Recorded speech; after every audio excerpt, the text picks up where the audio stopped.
चतुर्थः शक्रादिस्तुतिः। ध्यानम् ओं कालभ्राभं कटाक्षरकुलभेदं मौलिबन्धं दुर्गं शङ्खं चक्रं कृपाणन्तिचिकमपि करोतु भवन्तु नेत्रं सिंहस्कन्धाद्रूढं त्रिभुवनखिलं तेजसा पूरयन्तीं जय जय दुर्गजयाख्यं तेजस परिवृतां सेवितां सिद्धिकामिहि। मूर्षिवाच शक्रदर्शगणनिहते विजय तस्मिन् दुरात्मने सुरारेवळे च दिव्य तां तुष्टुप प्रणति नम्र शिरोधरं स भग्भिः प्रवश पुलकतुमचरुदेहः देवजय दत्तशक्त्या निःश्वास देवगुण समूहशक्तिमूर्त्या तामम्बिका अखिलदेवहर्षि पूज्यां भक्त्या नतास्म विदधातु शुभानि शानः यस्या भवन अतुलं भगवानन्त परमहरश्च नहि मुक्तिं बलं च सा चण्डिका अखिलजगति परिपालनाय नाशाय च अस्य भवसमतिं करोतु जयश्री स्वयं कृतेन भुवनस्य लक्ष्मी पपतेन कृते धियं हृदयस्य बुद्धिः प्रदर्शितं कुलजन प्रभवस्य लज्जा तं तं नतास्म परिपालयति विश्वं किं वर्णामरूपमचेतमेतत् किं चाति विजयसुरख्यकरिभुरि किं चाभस्सु चरिताद्भुतानि सर्वेषु दिव्यसुरदेवगणादिकेषु हेतु समजगतं विगुणापि दोषे न ज्ञानहरति प्रियपार सर्वस्य अखिलमिदो जगदंशभूत भव्यकृता हि परमपुस्थितमाद्य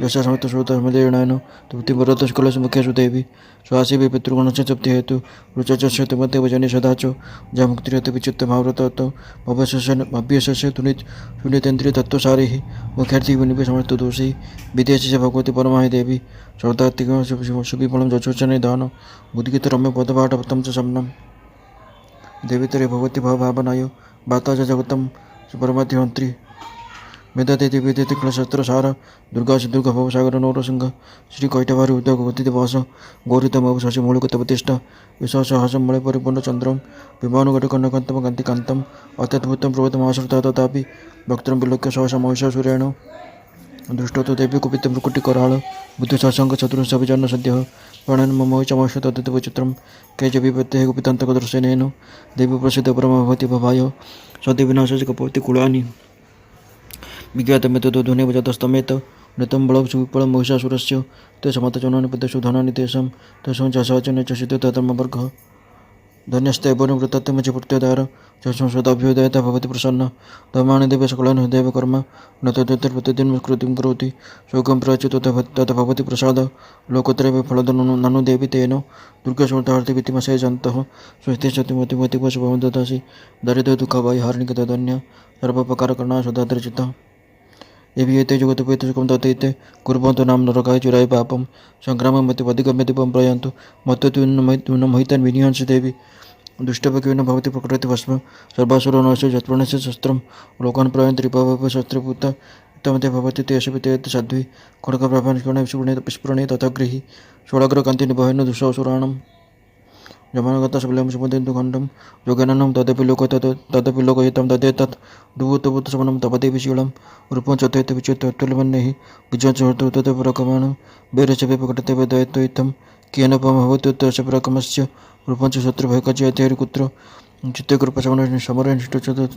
समरनिष्ठुरता च दृष्ट्वा तयैव देवी भारते भुवनत्रयेऽपि तल्लक्ष्मीदन्नपूर्णं कृपनाशनेन तदर्थं तया समरबद्धनते हत्ता नेतादिपगणभयमुपस्थम् अस्माकं मधुसरे भवनमस्ते शूलेन पाहि नोदी पाहि खड्गेन च अम्बिके घण्टासुरेण न पाहि चपाज्यानेन च प्रत्यवरक्षपति चाञ्च चण्डिके रक्षे दक्षिणे भावना दातुं शूलसु उत्तरासु तथेश्वरी सौम्यानि जानुरूपाणि दुर्लिखिवचरन्ते जानि चत्यत्वगुणानि तर्षं तथा भुवं खड्गशूलगदादीनि जनेस्तेन दम्बिके करपल्लवसङ्गिने तरसं नक्य सर्वतः ऋषिवाच एवं स्तुतसूर्य देवी कुसुमै नन्दनभवैः अर्चिता जगतं धात्री तथा गन्धानुलेपनैः भक्ता समस्तस्य दिव्य दुपिता प्रभावप्रसाद समुखे समस्तं प्रणतान् सुरान् देवीवाच ज्योतं तदसा सर्वे जातमताभिवञ्चितं तदाम्यहमतिप्रीत्या सवेरेव सुपूजिता देवाऊचुः भगवत्याकुत्वं सर्वं न क्वचित् विशिष्यते हृदयो निहतः शत्रु अस्माकं महिषासुरः यदि च विपरीतो हेतु हर्षकं महेश्वरी संस्कृता तनु हिंसता परमापदः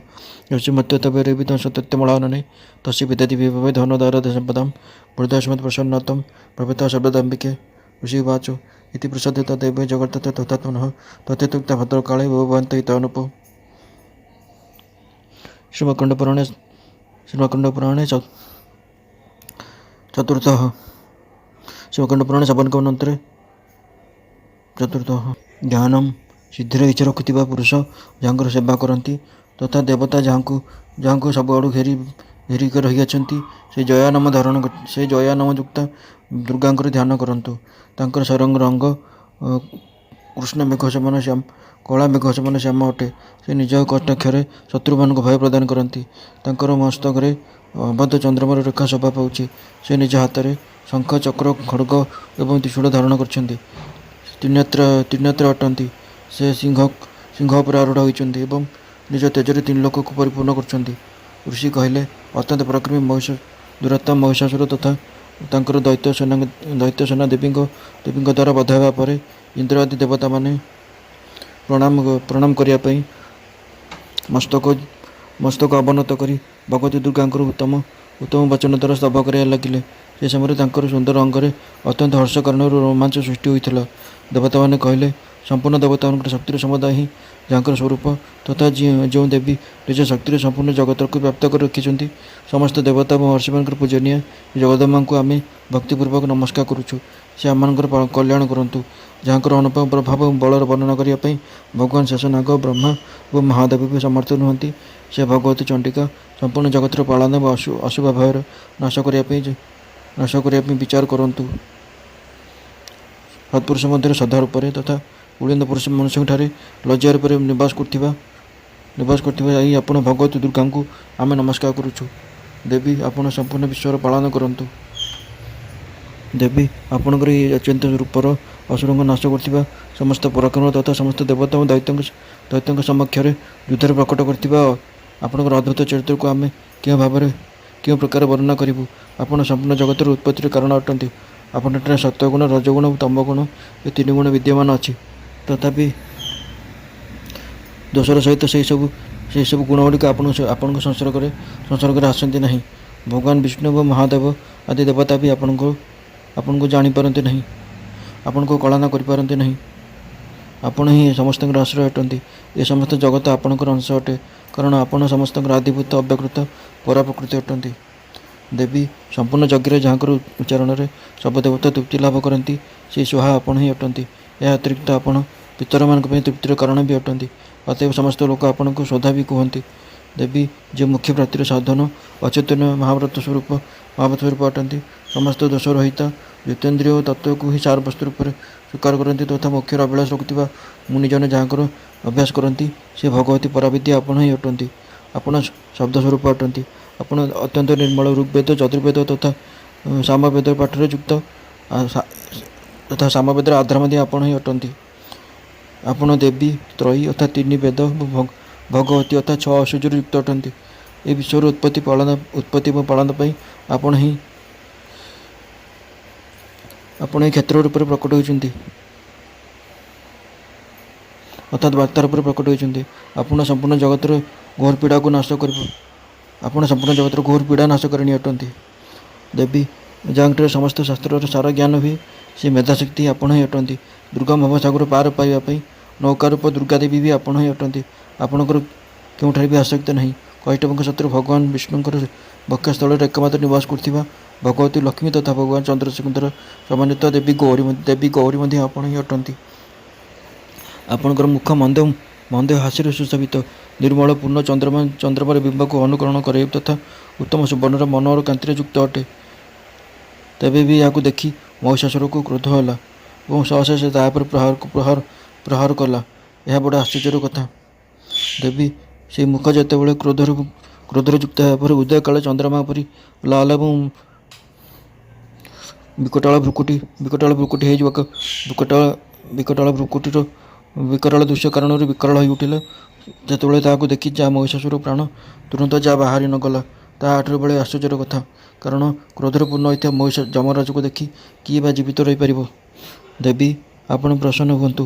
ଆପଣ ପ୍ରସନ୍ନ ହେବା ପରେ ଜଗତର ଅଭ୍ୟୁଦୟ ହୋଇଥାଏ ଏବଂ କ୍ରୋଧରେ ପୂର୍ଣ୍ଣ ହେବା ପରେ ଆପଣ ତତ୍କାଳ ହିଁ କେତେ ଯେ କୁଳରେ ବିନାଶ କରିଦିଅନ୍ତି, ସେ କଥା ବର୍ତ୍ତମାନ ଅନୁଭବରେ ଆସିଛି।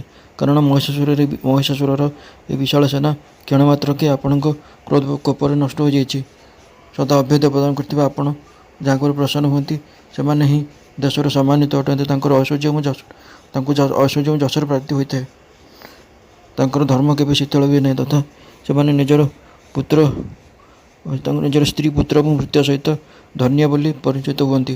ଦେବୀ ଆପଣଙ୍କ କୃପାରେ ପୁଣ୍ୟାତ୍ମ ପୁରୁଷ ପ୍ରତିଦିନ ଅତ୍ୟନ୍ତ ଶ୍ରଦ୍ଧାପୂର୍ବକ ସଦା ସବୁ ପ୍ରକାର ଧର୍ମାନୁକୂଳ କର୍ମ କରେ ଏବଂ ତାହାର ପ୍ରଭାବରେ ସ୍ୱର୍ଗଲୋକକୁ ଯାତ୍ରା କରେ। ଏଥିପାଇଁ ଆପଣ ତିନି ଲୋକରେ ନିଶ୍ଚୟ ହିଁ ମନୋବାଞ୍ଛିତ ଫଳ ପ୍ରଦାନ କରନ୍ତି।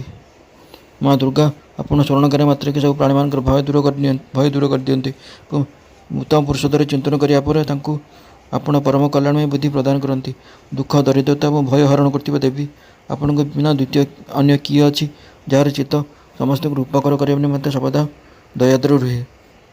ଦେବୀ ଏହି ରାକ୍ଷସମାନଙ୍କୁ ମାରିବା ଦ୍ୱାରା ସଂସାରକୁ ସୁଖ ମିଳିଥାଏ ତଥା ଯେଉଁ ରାକ୍ଷସ ଚିରକାଳ ପର୍ଯ୍ୟନ୍ତ ନରକରେ ବାସ କରିବା ପାଇଁ ହୁଏତ ପାପ କରୁଛନ୍ତି ଏହି ସମୟରେ ସଂଗ୍ରାମରେ ମୃତ୍ୟୁକୁ ପ୍ରାପ୍ତ ହୋଇ ସ୍ୱର୍ଗକୁ ଯାଆନ୍ତୁ। ନିଶ୍ଚୟ ହିଁ ଏହି ବିଚାର କରି ଆପଣ ଶତ୍ରୁମାନଙ୍କୁ ବଧ କରୁଛନ୍ତି। ଆପଣ ଶତ୍ରୁମାନଙ୍କ ଉପରେ ଶସ୍ତ୍ର ପ୍ରହାର କାହିଁକି କରୁନାହାନ୍ତି? ଶସ୍ତ୍ର ପ୍ରହାର କାହିଁକି କରୁଛନ୍ତି? ସମସ୍ତ ଅସୁରଙ୍କୁ ଦୃଷ୍ଟି ମାତ୍ରକେ ହିଁ କାହିଁକି ଭସ୍ମ କରୁନାହାନ୍ତି? ଏହାର ଏକ ରହସ୍ୟ ଅଛି। ସେମାନେ ସେହି ଶତ୍ରୁ ବି ଆମର ଶସ୍ତ୍ରରେ ପବିତ୍ର ହୋଇ ଉତ୍ତମ ଲୋକକୁ ଯାଆନ୍ତୁ। ଏହି ପ୍ରକାର ତାଙ୍କ ପ୍ରତି ବି ଆପଣଙ୍କର ବିଚାର ଅତ୍ୟନ୍ତ ଉତ୍ତମ ଅଟେ। ଖଡ଼୍ଗର ତେଜପୁଞ୍ଜର ଭୟଙ୍କର ଦୀପ୍ତିର ତଥା ଆପଣଙ୍କର ତ୍ରିଶୂଳର ଅଗ୍ରଭାଗର ଘନୀଭୂତ ପ୍ରଭାରେ ଝଲସି ଯାଏ ଯାହାଙ୍କର ଯେଉଁ ଅସୁରମାନଙ୍କର ଆଖି ଫୁଟିଯାଇ ନଥିଲା ତାର କାରଣ ଏହା ଥିଲା କି ସେମାନେ ମନୋହର ରଶ୍ମିରେ ଯୁକ୍ତ ଚନ୍ଦ୍ରମା ସମାନ ଆନନ୍ଦ ପ୍ରଦାନ କରୁଥିବା ଆପଣଙ୍କର ଏହି ସୁନ୍ଦର ମୁଖର ଦର୍ଶନ କରୁଥିଲେ। ଦେବୀ ଆପଣଙ୍କର ଶୀଳ ଦୁରାଚାରୀମାନଙ୍କର ଭୂତ ମନ୍ଦ ସ୍ୱଭାବକୁ ବି ଦୂର କରେ। ସହିତ ହିଁ ଏପରି ରୂପ ଅଟେ ଯାହା କେବେ ଚିନ୍ତନରେ ବି ଆସେ ନାହିଁ ଏବଂ ଯାହାଙ୍କୁ କେବେ ଅନ୍ୟ ସହିତ ତୁଳନା ବି କରାଯାଇ ପାରିବ ନାହିଁ। ତଥା ଆପଣଙ୍କର ବଳ ପରାକ୍ରମ ତ ସେ ଦୈତ୍ୟଙ୍କୁ ବି ନାଶ କରେ ଯିଏ କବି ଦେବତାମାନଙ୍କ ପରାକ୍ରମକୁ ବି ନଷ୍ଟ କରିଦେଇଥିଲେ। ଏହି ପ୍ରକାର ଆପଣ ଶତ୍ରୁମାନଙ୍କ ଉପରେ ବି ନିଜର ଦୟା ପ୍ରକଟ କରିଛନ୍ତି। ବରଦାୟିନୀ ଦେବୀ ଆପଣଙ୍କର ପରାକ୍ରମକୁ କାହା ସହିତ ବା ତୁଳନା କରାଯାଇ ପାରିବ? ତଥା ଶତ୍ରୁମାନଙ୍କୁ ଭୟ ଦେଉଥିବା ଏବଂ ଅତ୍ୟନ୍ତ ମନୋହର ଏପରି ରୂପ ବି ଆପଣଙ୍କ ବିନା ଆଉ କାହାର ଅଛି? ହୃଦୟର କୃପା ଏବଂ ଯୁଦ୍ଧରେ ନିଷ୍ଠୁରତା ଏ ଦୁଇଟି କଥା ତିନି ଲୋକ ଭିତରେ କେବଳ ଆପଣଙ୍କ ଠାରେ ହିଁ ଦେଖାଯାଇଛି। ମାତା ଆପଣ ଶତ୍ରୁମାନଙ୍କୁ ନାଶ କରି ଏହି ସମୟରେ ତ୍ରିଲୋକୀର ରକ୍ଷା କରିଛନ୍ତି। ଶତ୍ରୁମାନଙ୍କୁ ବି ଯୁଦ୍ଧଭୂମିରେ ବଧ କରି ସ୍ୱର୍ଗଲୋକରୁ ପହଞ୍ଚାଇ ଦେଇଛନ୍ତି ତଥା ଉତ୍ତମ ଦୈତ୍ୟଠାରୁ ପ୍ରାପ୍ତ ହୋଇଥିବା ଆମମାନଙ୍କର ଭୟକୁ ବି ଦୂର କରିଦେଇଛନ୍ତି। ଆପଣଙ୍କୁ ଆମର ନମସ୍କାର। ଦେବୀ ଆପଣ ଶୂଳରେ ଆମର ରକ୍ଷା କରନ୍ତୁ। ଅମ୍ବିକେ ଆପଣ ଖଡ଼୍ଗରେ ବି ଆମର ରକ୍ଷା କରନ୍ତୁ ତଥା ଘଣ୍ଟା ଧ୍ୱନି ଓ ଧନୁଷ ଟଙ୍କାର ଧର ବି ଆମମାନଙ୍କର ରକ୍ଷା କରନ୍ତୁ। ଚଣ୍ଡିକେ ପୂର୍ବ ପଶ୍ଚିମ ଏବଂ ଦକ୍ଷିଣ ଦିଗରେ ଆପଣ ଆମର ରକ୍ଷା କରନ୍ତୁ ତଥା ଈଶ୍ୱରୀ ଆପଣ ନିଜ ତ୍ରିଶୂଳ ଦ୍ୱାରା ଆପଣ ଉତ୍ତର ଦିଗରେ ବି ଆମର ରକ୍ଷା କରନ୍ତୁ। ତିନି ଲୋକରେ ଆପଣଙ୍କର ଯେଉଁ ପରମ ସୁନ୍ଦର ଏବଂ ଅତ୍ୟନ୍ତ ଭୟଙ୍କର ରୂପ ବିଚରଣ କରୁଛନ୍ତି ତା ଦ୍ୱାରା ବି ଆପଣ ଆମର ତଥା ଏହି ଭୂଲୋକର ରକ୍ଷା କରନ୍ତୁ। ଅମ୍ବିକେ ଆପଣଙ୍କ କର ପଲ୍ଲବରେ ଶୋଭା ପାଉଥିବା ଖଡ଼୍ଗ ଶୂଳ ଏବଂ ଗଦା ଆଦି ଯାହା ଯାହା ଅସ୍ତ୍ର ଅଛି ସେ ସବୁ ଦ୍ୱାରା ଆପଣ ସବୁଆଡ଼ୁ ଆମମାନଙ୍କୁ ରକ୍ଷା କରନ୍ତୁ। ଋଷି କହିଲେ ଏହି ପ୍ରକାର ଯେତେବେଳେ ଦେବତାମାନେ ଜଗନ୍ମାତା ଦୁର୍ଗାଙ୍କର ସ୍ତୁତି ଏବଂ ନନ୍ଦନମାନର ଦିବ୍ୟ ପୁଷ୍ପ ଏବଂ ଗନ୍ଧ ଚନ୍ଦନ ଆଦି ଦ୍ୱାରା ତାଙ୍କର ପୂଜା କଲେ ତଥା ପୁଣି ସେମାନେ ଯେତେବେଳେ ଏକାଠି ହୋଇ ଯେତେବେଳେ ଭକ୍ତିପୂର୍ବକ ଦିବ୍ୟ ଦୀପର ସୁଗନ୍ଧ ନିବେଦନ କଲେ ସେତେବେଳେ ଦେବୀ ପ୍ରସନ୍ନାବଦନ ହୋଇ ପ୍ରଣାମ କରି ସବୁ ଦେବତାମାନଙ୍କୁ କହିଲେ। ଦେବୀ କହିଲେ ଦେବଗଣ ତୁମେ ସବୁ ମୋଠୁ ଯାହା ପାଇବାକୁ ଇଚ୍ଛା କରୁଛ ତାକୁ କହ। ମୁଁ ତୁମର ସ୍ତବ ଓ ପୂଜାରେ ଅତ୍ୟନ୍ତ ପ୍ରସନ୍ନ ତେଣୁ ସେସବୁ ମୁଁ ପ୍ରଦାନ କରିବି। ଦେବତାମାନେ କହିଲେ ଭଗବତୀ ଆମର ସବୁ ଇଚ୍ଛା ପୂର୍ଣ୍ଣ କରିଦେଲେ ଏବେ ଆଉ କିଛି ବାକି ନାହିଁ। କାରଣ ଆମର ଏହି ଶତ୍ରୁ ମହିଷାସୁର ବଧ ହେଲା। ମହେଶ୍ୱରୀ ଏହାପରେ ମଧ୍ୟ ଯଦି ଆପଣ ଆମକୁ କିଛି ଦେବାକୁ ଚାହୁଁଛନ୍ତି ତାହେଲେ ଯେତେବେଳେ ଆମେ ଆପଣଙ୍କ ସ୍ମରଣ କରିବୁ ସେତେବେଳେ ଆପଣ ଆମକୁ ଦର୍ଶନ ଦେଇ ଆମମାନଙ୍କର ମହାସଙ୍କଟ ଦୂର କରି